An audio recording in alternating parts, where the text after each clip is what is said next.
that are here are the 10 teams that will be formally invited to be part of the Premier League. Yeah, will be formally invited. In doing so, though, you have to you have to be affiliated with the Basketball Federation, which means there's a formal process where so you can't take part in the federation tournament if you're not affiliated. So you have to be affiliated. Now, the federation itself is discussing affiliation and how do you get affiliated and whatnot. So we leave all the technicalities aside for a while, but you will have to formally be affiliated to the federation. Secondly, there's documentation that you need to satisfy us with for you to take part in the tournament. So you will have to fill out your form with the management of your organization, the name of your officials, your coach, your manager, your assistant coach.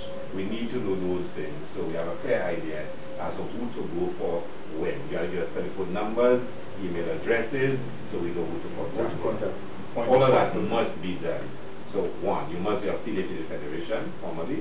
Secondly, you have to send us the data that we need for all the preparatory work that leading up to the Premier League. There will be a third document that you'll have to sign. It's like an agreement to participate, having seen the rules and regulations.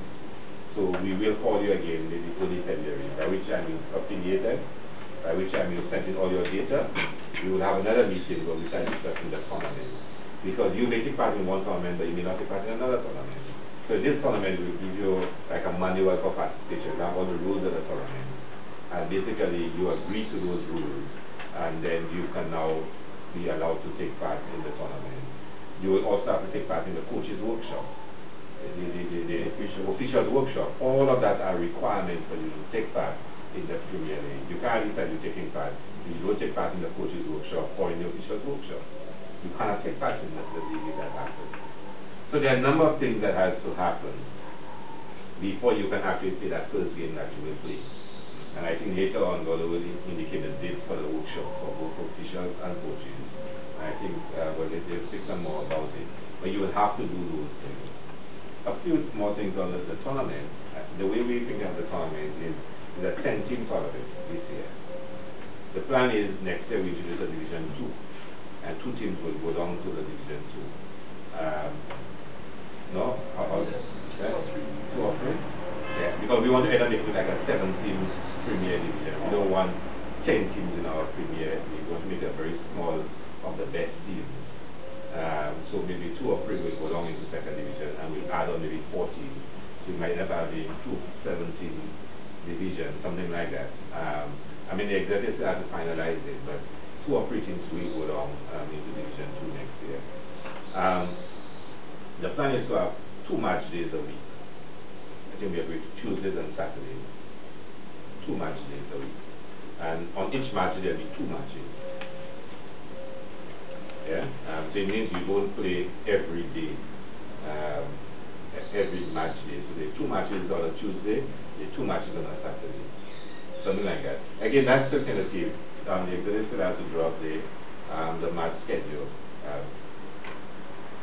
The other thing we want to do is we're going to try to assist clubs with transportation, because we know how difficult it is sometimes, especially if you just sign up for people to go around to play matches. So part of the thing we'll be offering you transportation. Whether we meet in full, or most of it, or part of it will be conveyed to you early in February. The other thing we started negotiating with the sponsors was that the sponsors will give us a set of uniforms for each team, which is a sponsored uniform. And for away matches, you wear the sponsored uniform. Yeah? For away matches, you wear the sponsored uniform. And there's a simple logic. We say if you're sponsored by a community business and you're playing at home, it would be better for you to wear that team sponsorship at home than away where there's no real commercial value for the sponsor. So Lime would give each team a Lime uniform, whichever product, whether it is or top, whichever you have it, you wear it away, not at home. Yeah. Our plan is to use no more than 4 courts. But again, we'll have to decide based on who is selected, which course we can really use for the tournament. So people can afford the upright, the light. We'll have to decide technically which are the 4 courts we will use. The top 4 teams will have the playoffs. And I think the semi-finals will be better free for both semi-finals and finals. And we'll try to play that both sessions. So at least the top four, the semi-finals will be played at both in the facility as against in the community. The sponsors are also indicating that they will provide the balls, the branded basketballs that we will use. We still have to sort out those things with the sponsor to get those things in place for February. I hope we can. Just like the uniforms, the balls, I'm still hoping we can get those things in place by then. We also hoping that we can get for each match the hosting team. In fact, we want each team to nominate somebody that can help in the management of the matches. So we would want somebody that would be prepared to give the club a small stipend to do that. You come early enough, you put out the banners for the sponsor, you put out the table for the officials, make sure the court is clean, no bottles, no rubbish around it, and that's that. At the end of the match, you collect the scores, and make sure whoever is the technical person is sent to them. You take down the banners.